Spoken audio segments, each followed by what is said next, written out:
So we pull up to this property that we own to film a new episode, and we see this sitting in the yard.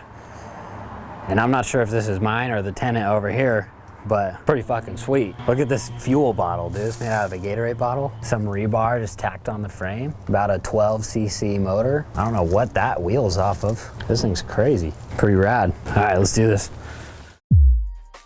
In 2010, I started making music and began the journey to do something different in life. After countless hours in the studio, touring, and millions of views online, I never really blew up how I planned. In 2017, I found wholesaling and started pursuing real estate part-time. From all the lessons learned through music, fitness, and a lot of bumps and bruises along the way, I was able to create a multiple six-figure income and build a successful company with my partner Wes, and we're just getting started. Welcome back to the show that still doesn't have a name, but it does have a name because by the time this is on YouTube, it has to have a name, but right now we don't have a name. So welcome back, boys and girls. We're here with another episode at one of the properties that we own here in Reno. This is a 4-unit downtown. We have 2 separate buildings over here. We got a single family there, and then there's 3 units in this building right here. So we just bought this one a couple months ago, and one of the units is vacant for the first time. We still have 3 tenants in here. So we're gonna go check out the vacant unit, do a little walkthrough and see what's in there. I mean, first thing, that Sharpie address, that's quality. We should be able to get in this one since we already changed the locks on it, unlike last time. Hello? Pretty bright, dude. Shield your eyes. So this is it. Again, welcome home. This unit's super tiny. It's just a little 1-bedroom, 1-bath unit. So yeah, I'm not too sure what the plan is here besides obviously rehabbing it, but I'm thinking we might rearrange the floor plan a little bit. But long-term tenants at this property, all 4 of them. Again, a bunch of personal property for us. We might be able to start some couch flipping business in here, dude.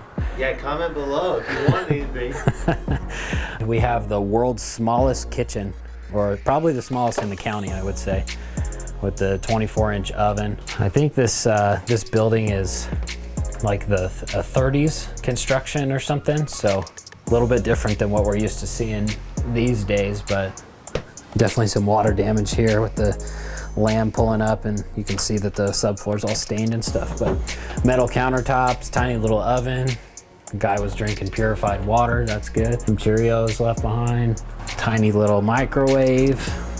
Tiny everything. Yeah, it was cool. Last time I was here, we pointed out that it's kind of interesting to see the ceilings that curve up like that, you know? I guess that's pretty common for this era of property, but small bedroom and closet area, real tiny. You could almost freaking stretch across this whole bedroom, just about. Little bathroom with, again, nothing like some shoes in the tub. Why do people not take do you have an estimate on why people leave half their shit here? The deal is the seller has to trade equity for convenience. For us to be able to buy these places cheap enough to make sense for us. So that's kind of one of the deals that we give them is like, hey, if you want to leave your stuff behind, like let us know and we'll take care of it. We just have to kind of factor it into our numbers to pay someone to come clean everything out. But that's why a lot of times that we get properties that are full of stuff is just because we let the people do it. And really, even if you don't let them do it, they do it anyway. So you might as well just put it out there like, yeah, leave your stuff. And they're like, oh, okay, that's pretty cool. In this instance, we can't go too hard on the tenant because this guy died. I'll get into that a little bit more later, but yeah, the family came and cleaned out, I guess, anything that was of value and then just left everything else for us to throw away for them. So yeah, another kind of unfortunate situation here. You know, we bought this 4-unit a couple months ago. We probably closed on it. I actually found this deal on Craigslist. You know, I look at Craigslist every day. We've bought several off Craigslist actually, but they're kind of few and far between. And I saw this one and it seemed like it was worth investigating. At least seems like it could be a decent deal. And it ended up an out-of-state wholesaler had it under contract and was looking to sell it. And if you guys don't know what wholesaling is, that's basically just the buy side of the transaction where you get something under contract and then you sell the contract to someone who actually comes in and closes on the deal. Started talking to him and we dug into it and we kind of liked the deal and we ended up buying it. And it's right here in downtown Reno. Downtown's about a block that way. So it's a great location. It's actually got the best zoning in Reno. It's good zoning and there's very little parking requirements and you can go pretty intense on the lot. So this is one where we might flip it, we might keep it and build something cool later. You know, there's a couple of townhouse projects actually right here about a block away. Our lot's not super huge, but we could probably get 4 or 5 on this entire lot here. So that might be a play for us maybe in 5 years or so if we decide to keep this one. How we funded this deal, this was the first deal that we've ever done a seller finance on. Yeah, this was a total mom and pop situation for landlords. They were out of state, they lived in Arizona. They would just come up to gamble, and there's a basement in this property, and they would actually stay in this little unit in the basement here, and they would come gamble at the casinos here and check in on the property and do what they needed to do. But we got talking with them and we agreed on a purchase price of $425,000. We figured based on the rents and the maintenance on this place that they were only netting about $1,100 a month or so. We offered them $95,000 down to cover their taxable liability when they sold, and then they would carry the remainder, that's $335, at 4% interest only.